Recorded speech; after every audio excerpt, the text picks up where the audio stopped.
Hello there, my name is Rachel. The first time you see my channel, I used to review cartoon series, anime series, or something completely random.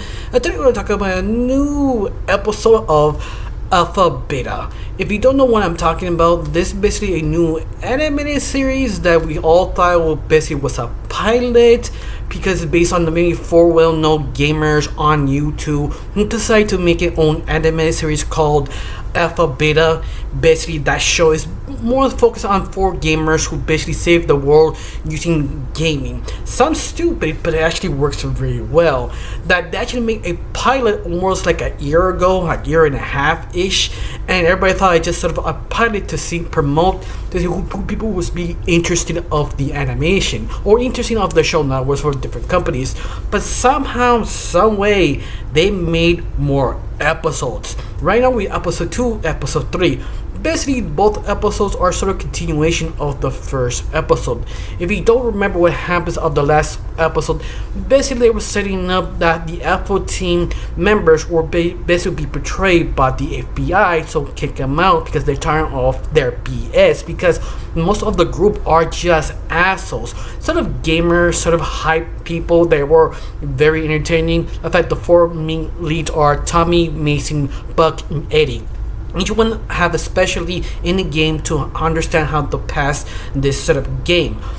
But episode 2 sort of continued the idea of what happened to them. Basically, the FBI or the main lead of the FBI basically kicked them out because tired of their BS, and all four members just sort of decided to do their own thing. But I love it they actually started that way. I mean, usually you take several days, then the main charge betrays them or something like that. Just did it. But I love it they just made it work so well, because usually when a YouTuber or a famous internet star actually has his own anime series or anime show, they usually make it about them, not making a story, aka All Boss, or remember that YouTuber who made storytelling kind of stories that sort of failed. You know what I talk about, I reviewed last time. But anyway, this is what makes it so interesting, because they make sure to make a story, a very interesting story about these four characters, especially the reason why they kick out and trying to figure out to come back. But I love it, they didn't want to come back because they were basically very successful. But I love it, they kind of find out they'll be cancelled, and they now have to kiss ass back to the FBI agents to get their job back. But ironically, they just flipped them off and first because they did not need them, they need them. They're being Alpha chads like, we don't need you. 5 minutes later, oh, we do need you because we got kind of ruining our careers. But I love it, they give it a reason to come back once more, giving a story perspective, understanding why. Especially Eddie. Eddie just lost it. He basically sort of the main leader of the group of Alpha team. He went sort of a journey around the world to find himself, to understand what he did wrong. For an interesting way, they took it away. He took it too far. He lost his mind. He now works of a something like that, a electronics store, Best Buy. There we go. He basically just loses his mind. He just getting angry and frustrated. Just focus on Allison who fired him. He just want his revenge, and this is an opportunity to go back to kill her. But once again, the FBI needs them, so use this opportunity to save the world, then screw over Allison.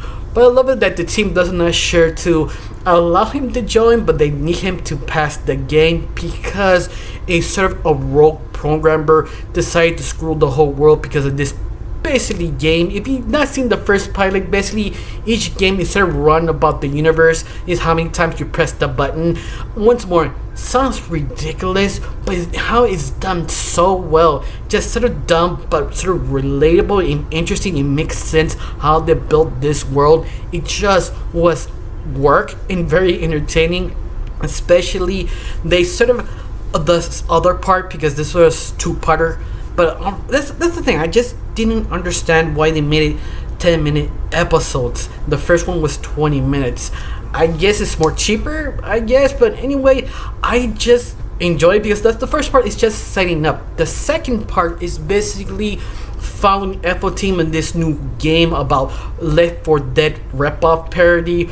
Beloved, they kind of make commentary about horror or specific video game horror, how women are just kind of sexualized, while actually making common sense why a woman like walk in the forest with high heels.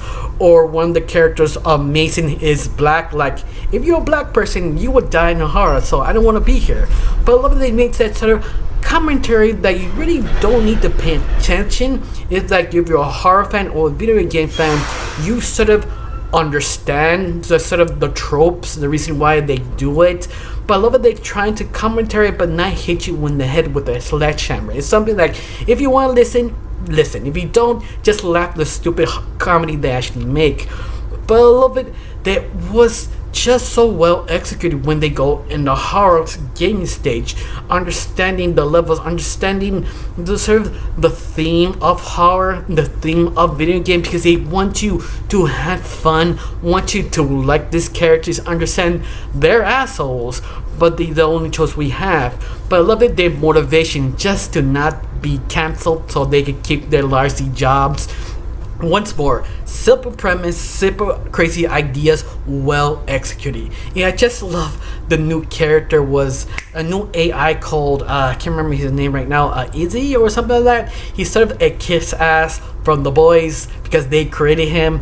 But I love it, the rival AI doesn't like him because he really tried to kiss their ass to befriend the FO Team, and none of them really like him because they work off the FBI, specifically from Allison. So yeah, I love that sort of weird kind of jealousy. He could be a free friend, you don't have to pay me.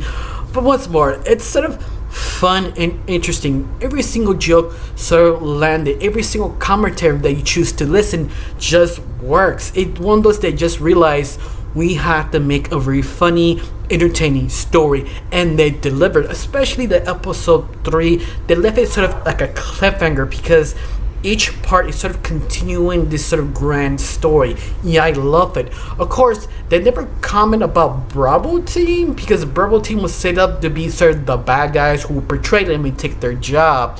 So I'm guessing they dropped the idea for right now. I honestly don't know. But everything else, it just works so well. It just especially the horror and comedy. Of course, comedy works 85% for me, so it works fine. That's 15%. They didn't know how to execute it, but it's something that sort of doesn't ruin the pacing. I feel the pacing was great. Now I have this question: you were excited these 2 parts? You excited to the next part? Tell me down below. Let me know. Honestly, got nothing else to say. Just stick for watching. Don't forget to subscribe and have a wonderful day. Bye.